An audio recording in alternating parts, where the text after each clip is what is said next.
अगर मैं आपसे कहूं कि आप 150 साल तक निरोगी जीवन जी सकते हैं तो बहुत सारे लोग कमेंट बॉक्स में आकर के मुझे बहुत अच्छे अच्छे और प्यारे प्यारे कमेंट दे करके जाएंगे। लेकिन रुकिएगा, कमेंट देने से पहले पूरी बात जो है वो पूरा तथ्य है उसको समझ लीजिएगा। तभी मैं आपके साथ जानकारी शेयर करती हूँ जब मुझे उसके बारे में कुछ अच्छे से पता होता है।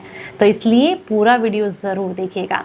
अगर आप निरोगी रहना चाहते हैं, चाहे 100 साल चाहे 150 साल, तो उसके लिए आपको ये 2 मूल मंत्र मैं आज आपके साथ शेयर कर रही हूँ। यानी कि 2 ऐसे टिप्स हैं जो कि आपको ज़रूर फॉलो करने चाहिए। और लोगों ने भी किए हैं, उनको भी फ़ायदा मिला है। अगर आप करते हैं तो आपको भी लाभ ज़रूर मिलेंगे।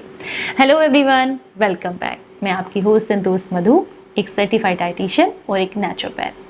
अक्सर जब भी मैं अपनी वीडियोस में या फिर अपनी दी गई जानकारी में आपसे 100 वर्ष तक लंबी उम्र तक निरोगी जीने की बात करती हूँ तो बहुत सारे लोग मुझे कमेंट बॉक्स में बोलते हैं, मैडम कैसी बातें करती हैं आप, आजकल तो 50 साल जीना, 60 साल जीना, 70-80 साल जीना भी बहुत मुश्किल हो गया है। 100 साल कहाँ तक जिएगा, इतनी सारी चीज़ें हैं, इतनी बीमारियाँ हैं, इतनी समस्याएँ हैं, इसमें कौन जीता है 100 वर्ष तक। बिल्कुल जी सकते हैं। आपने देखा होगा पुराने जितने ऋषि मुनि थे, साधु संत लोग थे, वो योगा करना यानी कि अपने आहार का ध्यान रखना और अपनी योगा का, अपनी एक्सरसाइज का ध्यान रखना, अपने शारीरिक श्रम का ध्यान रखना, इन दोनों चीज़ों को देखते हुए अपने जीवन को स्वस्थ जी सकते थे और लंबे समय तक जीते भी थे।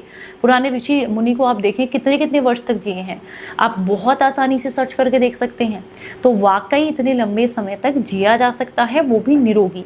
हाल ही में आई एक रिसर्च के अनुसार चीन में एक व्यक्ति की उम्र 165 वर्ष देखी गई। उनसे जब किसी ने पूछा कि आप ये बताइए कि इतने लंबे समय तक आप निरोगी कैसे रहे, यानी कि बहुत आसानी से आपने अपने जीवन को व्यतीत किया बिना बीमार हुए, बिना किसी समस्या के, ऐसा कैसे संभव है। तो उनका जवाब जानकर आपको हैरानी होगी।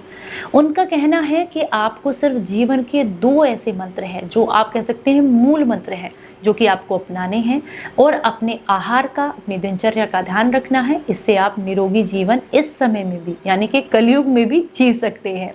सबसे पहले तो आप मुझे ये बताइए कि आप में से कितने लोग डीप ब्रीथिंग करते हैं, यानी कि गहरी सांस लेना। जहाँ तक मैं जानती हूँ बहुत कम लोग करते हैं। अरे हम तो जब सांस लेने की बात आती है ना तो गले तक भी ठीक से नहीं ले पाते हैं, बस हो गया, सांस ले ली, खत्म होगी बात। ऐसा नहीं करना है। उनका कहना है कि उन्होंने जी भर के अच्छे से जब भी सांस लेते थे नाभि तक सांस लेते थे, यानी कि ऑक्सीजन नाक के थ्रू नाभि तक जाना ज़रूरी है।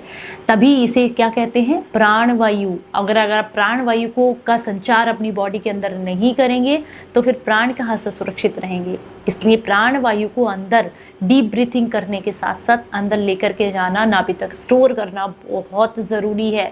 ये उनका पहला मूल मंत्र था। पर आप में से बहुत सारे लोग ये जानकर बहुत हैरान हो जाएंगे कि हमें सही से सांस लेने का तरीका ही नहीं पता है। मुझे बताइएगा, जब आप सांस लेते हैं तो आपका पेट सिकुड़ता है यानी कि अंदर की तरफ जाता है या फूलता है?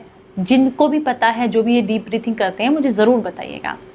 अगर आपका पेट सांस लेते समय फूलता है तो आप सही तरीके से डीप ब्रीथिंग कर रहे हैं, और टॉक्सिन्स को यानी कि अंदर की वायु को निकालते समय पिचक जाता है, सिकुड़ जाता है, तो फिर आप बिल्कुल सही तरीके से डीप ब्रीथिंग कर रहे हैं। यानी कि लेते समय फूलना है, निकालते समय पिचकना है।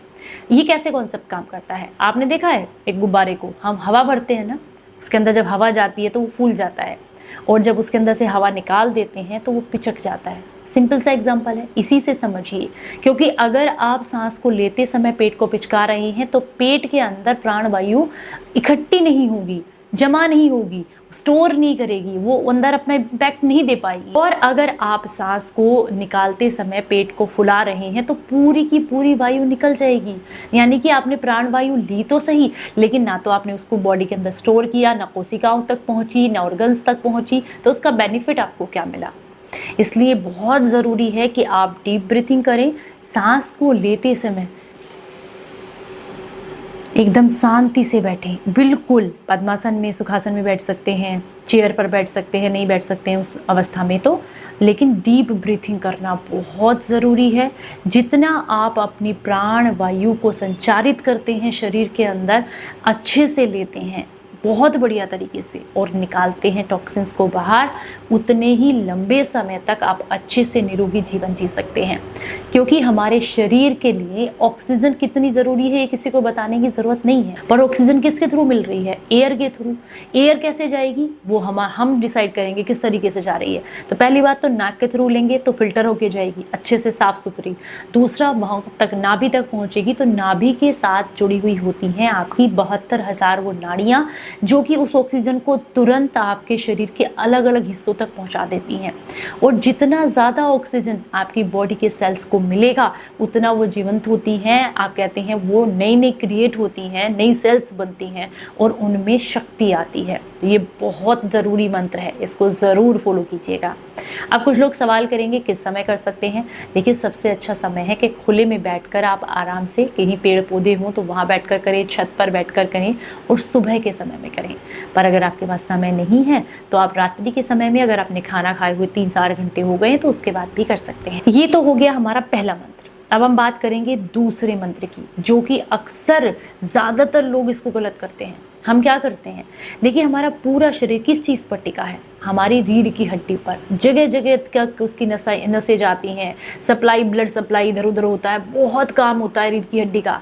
अगर उसको आप स्थिर नहीं रखेंगे, उसको सीधा नहीं रखेंगे, यूं करके बैठेंगे, कुछ लोग यूं करके बैठते हैं, मतलब उनका स्ट्रक्चर बॉडी का एकदम बिगाड़ के रखते हैं, रीढ़ की हड्डी को एकदम सीधा नहीं रखते हैं, तो आपके जगह जगह जो शरीर की नसें हैं उनमें ब्लड सर्कुलेशन ठीक नहीं रहता है, उनके अंदर ऑक्सीजन का संचार ठीक से नहीं होता, वो अपना काम ठीक तरीके से नहीं कर पाती हैं, जिसकी वजह से शरीर में दिक्कतें होने लगती हैं।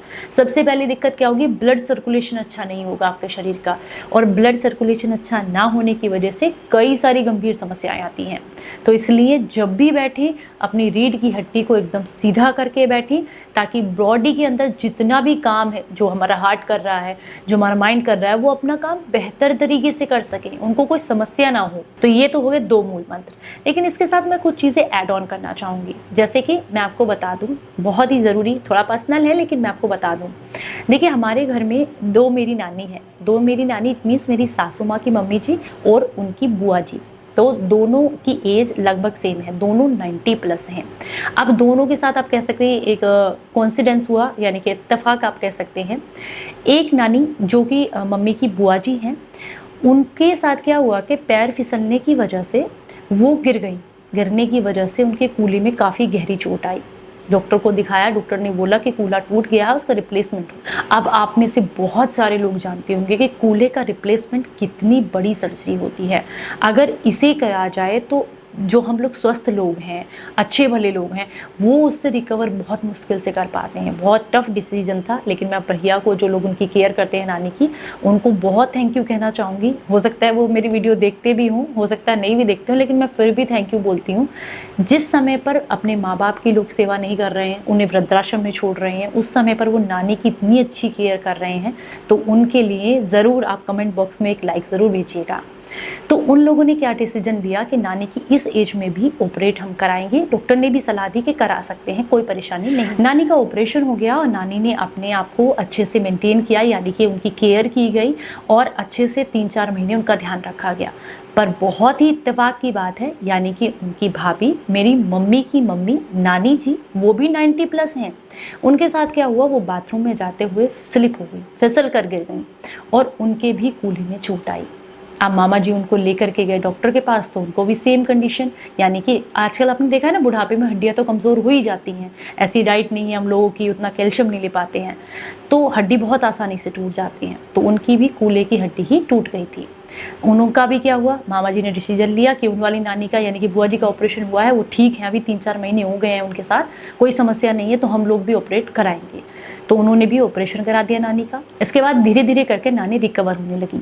इस बात को अगर मैं आपको बताऊं तो लगभग 1.5 से 2 साल हो चुका है इस पूरी चीज़ को, यानी कि दोनों नानी क्या ऑपरेट हुए, उनको लगभग 1.5 से 2 साल बीत चुका है। अब आप देखेंगे, बहुत ही कमाल की बात मैं आपके साथ शेयर कर रही हूँ। वो नानी जो मेरी शहर में रहती हैं, यानी कि मम्मी की बुआ जी जो हैं वो शहर में रहती हैं, उन वाली नानी को समय लगा बहुत ठीक होने में, लगभग 7-8 महीने लगे, और इतना होने पर भी वो सिर्फ और सिर्फ डंडा लेकर या दीवार का सहारा लेकर ही चल पाती हैं। मतलब प्रॉपर तरीके से नहीं चल पा रही हैं, किसी न किसी का सहारा उनको लेना होता है। हालांकि उन्होंने बहुत एफर्ट्स लगाए, बड़े से बड़े लोग, हम स्वस्थ लोग नहीं कर पाते इस चीज़ को, अच्छे से हष्ट-पुष्ट लोग जो होते हैं वो नहीं कर पाते हैं, लेकिन उन्होंने इस एज में भी एफर्ट्स लगाए। उनकी इच्छा शक्ति इतनी थी अच्छे से चलने की कि वो चल पाई। यानी कि 6-7 महीने के बाद हल्के से हल्के वो धीरे धीरे चलना शुरू किया उन्होंने। अब जो नानी, यानी कि हमारी नानी, मम्मी की मम्मी, जिनका बाद में ऑपरेशन हुआ था लगभग 3 से 4 महीने के बाद, अमेजिंग उनके साथ हुआ है। कमाल इच्छा शक्ति है, यानी कि आपकी पॉजिटिव वाइब, आपका एटमॉस्फेयर, आपकी विल पावर डिपेंड करती है आप कितना लंबा जिएंगे और कितना स्वस्थ जिएंगे। ये नानी की इस बात से साबित होता है। यानी कि इस इंसिडेंट को 1 से 1.5 साल हो चुका है, और नानी जो मेरी गांव में रहती हैं वो बहुत अच्छे से चलती हैं, और सिर्फ चलती ही नहीं है, प्रॉपर पूरा काम करती हैं। अब आप सोचेंगे, शहर में रहने वाली नानी और गांव में रहने वाली नानी ने दोनों का लगभग सेम टाइम पर ही सेम कंडीशंस में ऑपरेशन हुआ, लेकिन इन्होंने इतनी जल्दी रिकवर करने का तरीका इसलिए आसान रहा उनके लिए क्योंकि हमारा जो घर है ना, गाँव में जो बनते हैं वो लगभग 1.5 से 2 बीघा में बनते हैं, और घर के बाहर काफ़ी बड़ा घेर होता है कच्चा, जिसमें नानी ने धीरे धीरे करके वॉक किया। पहले डंडे के सहारे, फिर धीरे धीरे दीवार के सहारे, हम मतलब आप कह सकते हैं मामा वहाँ रहते हैं उन लोगों के सहारे हाथ पकड़कर, तो उन्होंने चलने की इच्छा शक्ति जगाई अपने अंदर। उन्होंने सोचा मैं ठीक हो जाऊंगी और इस एज में भी ठीक हो सकती हूँ।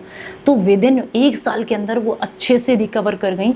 और आपको बता दूँ, नानी कहती हैं कि जितने लंबे समय तक मैं जीऊँगी, यानी कि जितना भी मैं जीऊँगी, हमेशा चलती फिरती रहूँगी, क्योंकि चलने से हमारे जो शरीर है वो स्वस्थ रहता है। आप सभी जानते हैं शरीर एक मशीन है, मशीन को इसको जितना आप चला लेंगे उतना बेहतर है। इसको सुस्त कर देंगे, काम नहीं करेंगे, आलस्य करेंगे, तो ये फिर धीरे धीरे करके काम कम करने लगेगा, यानी कि कार्य क्षमता कम हो जाती है। तो हमारी नानी 90+ हैं, 1.5 साल उनके ऑपरेशन को हुए हो गए हैं, और वो अच्छे से पूरा घर का काम करती हैं अपनी स्वेच्छा से, खूब बढ़िया तरीके से।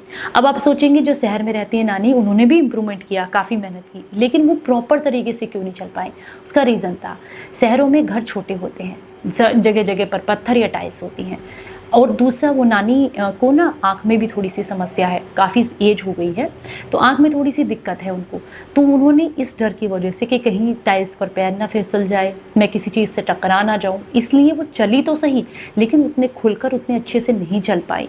यानी कि माहौल का असर पड़ा उस चीज़ पर, और बाहर सड़क पर तो इतना ट्रैफिक रहता है कि बाहर नहीं चल सकते, इसलिए वो धीरे धीरे करके उसी घर के अंदर चली। तो उसका इम्पैक्ट उनकी बॉडी पर ये रहा कि वो प्रॉपर तरीके से उतना नहीं चल पाई जितना दूसरी वाली नानी जो गांव में रहती थी वो चल पाई। तो अब आप देखिए, अगर 90+ होते हुए मेरी दोनों नानी इतना इम्प्रूवमेंट कर सकती हैं, अपने शरीर के अंदर ये इच्छा शक्ति जगा सकती हैं कि हमें सही होना है, और इस एज में, हमारे पुराने ज़माने में नहीं कहावत होती है, खाट पे पड़े पड़े नहीं रहना है, काम करना है, चलते फिरते जाना है। जाना तो सबको है, लेकिन चलते फिरते जाना है। तो इसलिए उनकी इस इच्छा शक्ति ने उनको 90+ में इतने बड़े ऑपरेशन के बावजूद भी चलना सिखा दिया। तो इसलिए अगर आप ये इच्छा शक्ति रखते हैं कि हमें स्वस्थ रहना है, तो 100 साल क्या, 150 साल क्या, आप जब तक चाहें स्वस्थ रह सकते हैं। अपने आहार को निश्चित करें, दिन भर खाते पीते ना रहें, समय के अनुसार खाएं, पानी अच्छी मात्रा में पिएं, और शारीरिक श्रम करना, यानी कि मेहनत करना, फिजिकली वर्क करना बहुत ज़रूरी है आपके शरीर के हर ऑर्गन के लिए। उम्मीद करती हूँ इस मोटिवेशनल वीडियो से आपको कुछ सीखने के लिए मिला होगा। मुझे लगा कि मुझे अपना ये एक्सपीरियंस आपके साथ शेयर करना चाहिए। किस किस को पसंद आया तो मुझे ज़रूर शेयर कीजिएगा कमेंट बॉक्स में। चलिए फिर मिलूंगी किसी नई जानकारी के साथ, तब तक अपना बेहद ख्याल रखें और हंसते मुस्कुराते रहें। Stay healthy, stay happy, bye bye.